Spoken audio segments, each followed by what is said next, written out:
So we've hit the end of the month. I hope you had a great month. One of my clients has actually doubled his biggest month ever. And we were working on Friday, we were doing a feedback session. And I know you're sitting here thinking, what in the world? It's the next to last day of the month. Why are you doing a feedback session? Very simple. Ladies and gentlemen, here's the deal.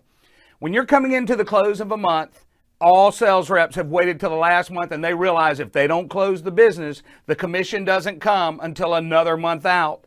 So what we focused on that day was getting an idea of how to drive the business, how to get the understanding of the customer, and ultimately bring them to a decision-making process. But one of the beautiful things that happened in that particular call was we take live calls when I'm doing my coaching. It's always better. That way the role play is not so much, quote, the role play. It's coming from a live call. And one of the things that we realized right out of the chute, we had our agenda, we set the agenda, but the customer came out with some very good, insightful comments that drove out some additional questions that would help you get a clear and complete idea of where that customer wanted to go. Now, people go like, what are you talking about, Byron? And here's what I'm wanting you to do.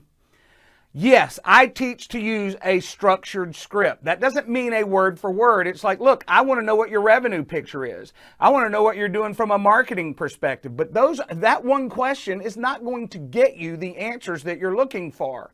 So when you ask that question, hey, Mr. Customer, from a marketing perspective, what are you doing to get your customers? They're going to go, well, we do advertising. What does that mean? And if you're paying attention to the customer, no longer do you have to worry about what your next question is. They just gave it to you. Help me understand when you say advertising. What do you mean by advertising? What type of advertising are you using? And then just shut up and let them talk.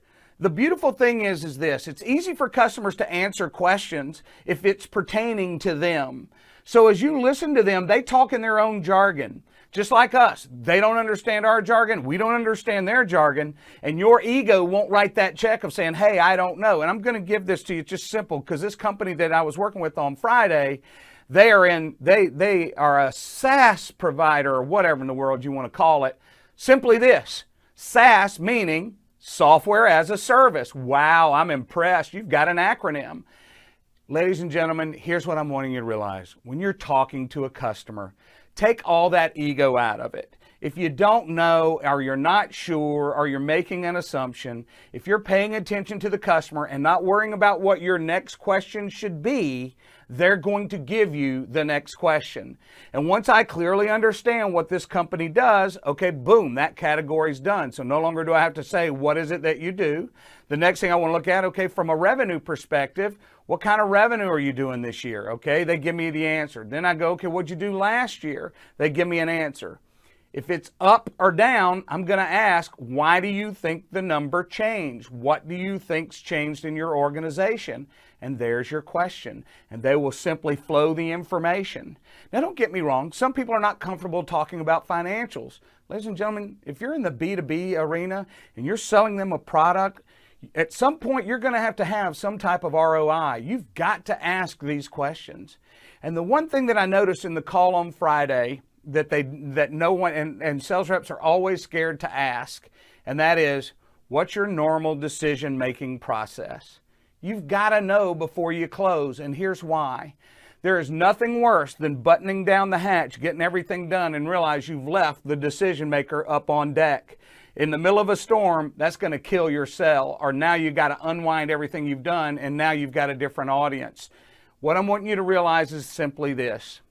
Ask the questions that you need, gain extremely clear clarity to what they've said, and you'll do a lot better than just guessing. Hey, look, that's my note for this week for Sales Talk Tuesday. We're coming into the fourth quarter. Keep your goals in mind. We're coming into the close of the year, and so many people think, oh, nobody buys in December. Guess why you should call people and work with people in December? Because nobody else is, and that gives you an opportunity and an advantage. So here we come into the fourth quarter. Get focused on what you want to accomplish. Look at where you are for your annual goals, and if you're not there, this is the quarter to make things happen. Hey, it's been a pleasure doing this video. I hope it helps you. If it has, please share it with your friends. If you're on YouTube, please make sure that you subscribe. Hit the little bell and you'll get notifications each time I do a video.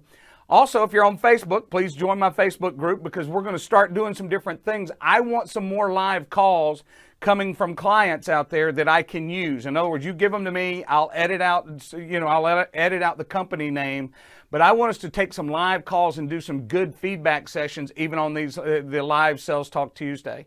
Hey, look, it's been a pleasure. Have a great week. Start focusing on your numbers for the month and hit your year. Take care. Please forward the video, and it's been a pleasure doing it.